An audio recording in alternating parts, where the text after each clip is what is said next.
নমস্কার বন্ধুরা, আমি প্রতিমার হেসেলে আমি আপনাদের সবাইকে স্বাগত জানাই। আজ আমি আপনাদের সঙ্গে শেয়ার করব একটি বিস্কুটের রেসিপি। চায়ের সাথে আমরা বিভিন্ন রকমের বিস্কুট খেয়ে থাকি, কিন্তু একবার এইভাবে বিস্কুটটি বানিয়ে খেয়ে দেখুন। আশা করি রেসিপিটি আপনাদের ভালো লাগবে। বিস্কুটটি বানানো যেমনই সহজ, খেতেও হয় খুবই টেস্টি। চায়ের সাথে কিংবা শুধু মুখেও খেতে বিস্কুটটি খুবই ভালো লাগে। আসুন দেখে নেওয়া যাক সহজ বিস্কুটের রেসিপিটি বাড়িতে কিভাবে বানাবো। বিস্কুট বানাবার জন্য নিয়েছি এখানে 1 বাটি পরিমাণ আটা, দিয়ে দিলাম হাফ কাপ পরিমাণ সুজি, 2 টেবিল চামচ পরিমাণ নারকেল কোড়া, 2 টেবিল চামচ পরিমাণ সাদা তিল। এরপর 3 টেবিল চামচ পরিমাণ সাদা তেল দিয়ে শুকনো উপকরণগুলো হাত দিয়ে মিশিয়ে নিয়ে মেখে নিতে হবে। এভাবে 1 মিনিট মতো সমস্ত উপকরণগুলো খুব ভালো করে ময়াম দিয়ে নিতে হবে। আর দেখুন, আটার মিশ্রণটা হাতের মধ্যে এভাবে মুঠো করে নেওয়া গেলে বুঝে নিতে হবে খুব ভালো মতো ময়াম দেওয়া হয়েছে। এই সময় অল্প অল্প জল দিয়ে আটার ডো তৈরি করে নিতে হবে। তবে আমি এখানে শুধু জল ব্যবহার করব না। এর জন্য একটা বাটির মধ্যে নিয়ে নিলাম হাফ কাপ পরিমাণ চিনি। চিনির মধ্যে দিয়ে দিলাম 1.5 কাপ পরিমাণ জল। এরপর একটা চামচের সাহায্যে নাড়াচাড়া করে অল্প মিশিয়ে নিতে হবে, তবে চিনির দানাগুলো একেবারে গলে না যায়। এখন অল্প অল্প ওই চিনি গোলা জল দিয়ে আটার ডো খুব ভালো করে মেখে নিতে হবে। তবে একেবারে সব জল দিয়ে আটার ডো মাখবো না, অল্প অল্প জল দিয়ে শক্ত একটা ডো তৈরি করে নিতে হবে। দেখুন, আটার ডো খুব ভালো মতো মেখে নিয়েছি। এখন ঢাকা দিয়ে 10 থেকে 15 মিনিট রেস্টে রেখে দিতে হবে।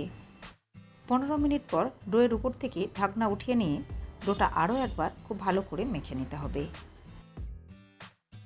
দেখুন, ডোটা খুব ভালো মতো মেখে নিয়েছি। এখন এই আটার ডো 2 ভাগে ভাগ করে নিতে হবে।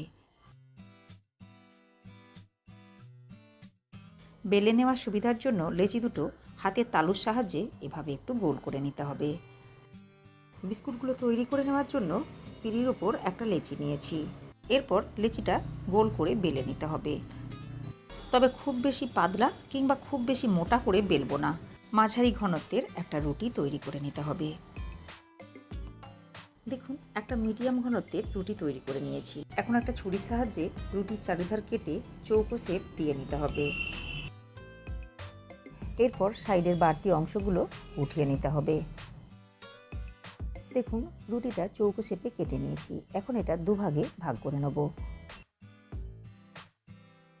আবারও পিঁড়িটা একটু ঘুরিয়ে নিয়ে 3 ভাগে ভাগ করে নিতে হবে। এরপর বিস্কুটের উপর ডিজাইন তৈরি করে নেব। এর জন্য ছুরির উল্টো সাইড দিয়ে এভাবে একটু চাপ দিলেই সুন্দর একটা ডিজাইন তৈরি হয়ে যাবে। দেখুন, একটা বিস্কুট তৈরি করে নিয়েছি। এভাবে বাকি বিস্কুটগুলো তৈরি করে নিতে হবে। দেখুন, সব বিস্কুটগুলো এভাবেই তৈরি করে নিয়েছি। আর শেষে অল্প একটু লেচি রয়ে গিয়েছিল, সেটা দিয়ে গোল বিস্কুট তৈরি করে তার উপর ডিজাইন করে নিয়েছি। এখন বিস্কুটগুলো ভেজে নেওয়ার জন্য গ্যাস ওভেনে একটা ফ্রাইং প্যান বসিয়ে প্যানের মধ্যে দিয়ে দিলাম পর্যাপ্ত পরিমাণ সাদা তেল। মিডিয়াম ফ্লেমে তেল হালকা গরম করে নেওয়ার পর তেলের মধ্যে দিয়ে দিতে হবে আগে থেকে তৈরি করে নেওয়া বিস্কুটগুলো। হাই ফ্লেমে তেল গরম করে বিস্কুটগুলো দেবেন না, এতে করে বিস্কুটের কালার খুব সহজেই চলে আসবে আর বিস্কুটগুলো ভালো মতো ভাজা হবে না। মিডিয়াম ফ্লেমে 2 থেকে 3 মিনিট সময় নিয়ে বিস্কুটগুলো উল্টে পাল্টে ভালো মতো লাল করে ভেজে নিতে হবে। দেখুন, বিস্কুটগুলো উল্টে পাল্টে খুব ভালো মতো লাল করে ভেজে নিয়েছি। এখন তেল ঝরিয়ে বিস্কুটগুলো উঠিয়ে নিতে হবে একটা প্লেটের মধ্যে। রেসিপিটি বাড়িতে একবার হলেও বানাবেন, বাচ্চা বড় সবারই খুব ভালো লাগবে। পরের ব্যাচের বিস্কুটগুলো একই রকমভাবে ভেজে নিতে হবে। আমার আজকের এই তিল বিস্কুটের রেসিপিটি আপনাদের ভালো লাগলে লাইক ও শেয়ার করবেন। রেসিপিটি ফেসবুক থেকে দেখলে পেজটিকে ফলো করে নেওয়ার অনুরোধ রইল। ইউটিউব থেকে দেখলে চ্যানেলটাকে সাবস্ক্রাইব করে পাশে থাকা বেল আইকনটি প্রেস করে নেওয়ার অনুরোধ রইল। এতে করে আমি চ্যানেলে যখনই কোনো নতুন ভিডিও আপলোড করব, সাথে সাথে নোটিফিকেশান পৌঁছে যাবে আপনার কাছে।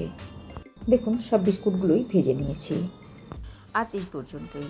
আবার আসবো অন্য কোনো রেসিপি নিয়ে। ভালো থাকবেন, সুস্থ থাকবেন। ধন্যবাদ।